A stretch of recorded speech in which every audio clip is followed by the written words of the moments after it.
Yeah, I mean, I just kept lowering my head. This is actually my football helmet from 8th grade. You can see there's marks all over the front because I just lowered my head and ran into the. That's bad for me. Anyway, so when I got to high school, I started running track in the off season to keep in shape for football. Has anybody ever watched high jump or anything, or seen that in the Olympics? Yeah. That's on the Olympics. Yeah, it's on the Olympics. Have you seen the two big metal poles that hold up the high jump bar? I was actually high jumping and I just smacked my head on one of those. It was pretty embarrassing because I mean you're obviously not supposed to do that, and it shook my head a bit. I didn't know what a concussion was at the time, but right away, you know, I had a headache. I felt kind of foggy, you know, somewhat nauseous. So I went to my athletic trainer and I talked to her, and she gave me an impact test, like Luke talked about, and she said, based on these scores, you have a concussion. Because it was track, which was not my main sport, I decided just to, you know, take a couple weeks off on, you know, from the doctor's request, heal, rest, and get ready for football season. Anyway, I did all that. All my symptoms subsided much quicker than Luke's, luckily. And my sophomore football season came. I played for Staples High School, and I had worked really hard to get there, and the kid who played above me at tight end actually got mono. He got really sick, and as a sophomore I was getting to start, which for me was a huge deal.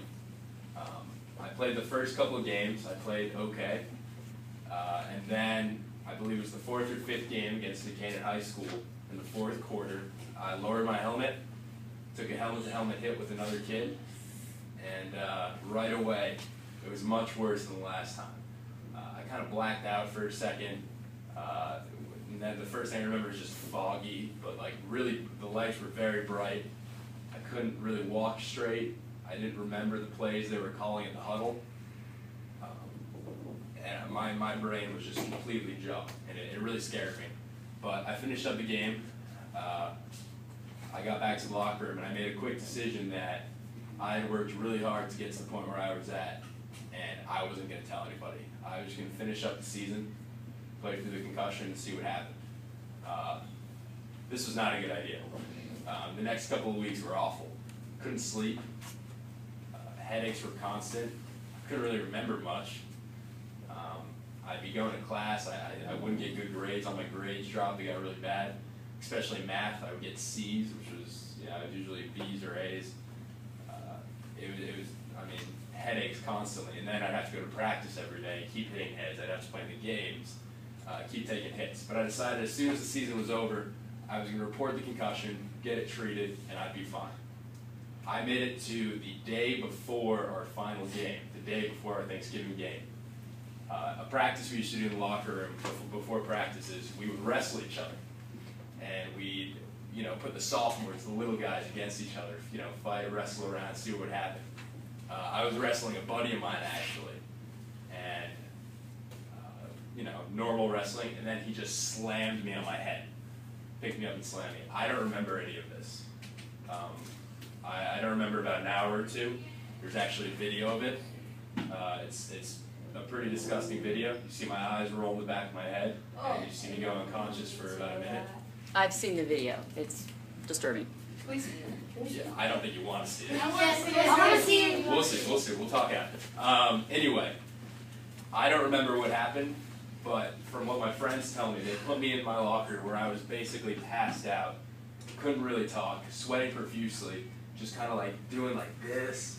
Really didn't know what was going on. They asked me what day it was. I didn't know what day it was. They told me the big game was tomorrow against Greenwich, and I was freaking out. I didn't know where I was really. And eventually they took me to the trainer's office. The first thing I remember when I kind of blacked back in was trying to figure out what happened to me, but at the same time, when the athletic trainer asked me, I tried to lie to her, because even though I didn't know what happened, I wanted to play the game tomorrow. And the same mentality was, I want to play, I want to play, I want to play. I don't care what happens, I'll lie if I have to, I want to play. She was smarter than that, and considering I was pretty beat up and had no idea where I was, I mean, she sent me to the hospital. Anyway, on the way to the hospital, I told my mom that I was already playing with a concussion, and when I got to the hospital, I got a CAT scan, checked for bleeding in my brain, you know, do signs and symptoms, see how I was. It was just a case of second impact syndrome, which means you take another hard hit to your head once you already have a concussion, and actually separated my shoulder too, which was unfortunate.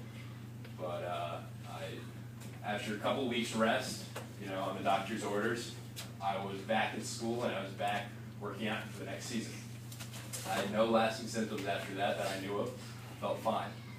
My junior year, in our second to last game, semi-finals in state football tournament, I actually got another concussion. I took a helmet-to-helmet hit from somebody on offense.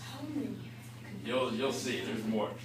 Anyway, I was already playing with a broken rib at that point, and I was really, messed up. I was really just, all right, there's 4 days left, 5 days left, push through the pain, and I finished out the season. Once again, took a couple of weeks rest and felt fine. My senior year, I think it was 2 weeks before the end of the season, I was in practice. I was playing defensive end. Pulling tackle came around, slammed me, another concussion. Did the same thing, finished out the season. Same symptoms, headaches, couldn't sleep, trouble in school. Actually, if you look at my report card from high school, in the fall, I tend to get C's. In the spring, I tend to get A's. It was a really weird, kind of pattern, which, looking at it now kind of makes sense. Anyway, I finished up the season, took rest. Before my senior year, I'd been being recruited for football. I talked to a lot of schools. I talked to UConn, Boston College, a couple of Ivy League schools, and I ended up committing to play at Yale, which was awesome for me. It was close to home. I was going to play, Division I football, and I love football, so I just wanted to keep playing. I got there, and actually, the chief of medicine at Yale saw that I had a lot of concussions on my record, sent me aside and talked to me about, reporting concussions when they happen and staying healthy. And I said, all right, I got it.